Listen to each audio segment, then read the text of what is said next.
পাশের বাড়ির বিল্টুদা যেন পাস করতে পারেনি। কি বলিস? চল চল তাড়াতাড়ি চল। পুরো কথাটা শোনো।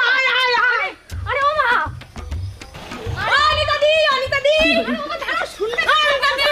কথাটা না শুনে চলে যাচ্ছে, দাঁড়াও। ও অনিতা দি, অনিতা দি, অনিতা দি, শুনিছো? হ্যাঁ, কি হয়েছে? বিল্টু তো এবারও পাস করতে পারিনি। ও মা, তুমি এসব কি বলছো লোককে? আগে শুনে তো না পুরো কথাটা। অনিতা দি, তুমি থাকো, আমি সবাইকে বলি আসি তাহলে। তাই বলে কি তুই ভাতের থালা নিয়ে বেরিয়েছিস? আরে কপাল! আরে মা, এসব বলো না তুমি। আরে তুই চুপ কর তো। ওই বিল্টুর মা বিশাল পড়াই ছিল, তোমার ছেলে এই সেই ব্যাক ফেল করেছে। পুরো কথাটা তো শোনো তুমি। তুমি শুধু এসব বলে যাচ্ছ বারবার। আমার কথাটা তো শুনবে। কি শুনবো তোর কথা? চল।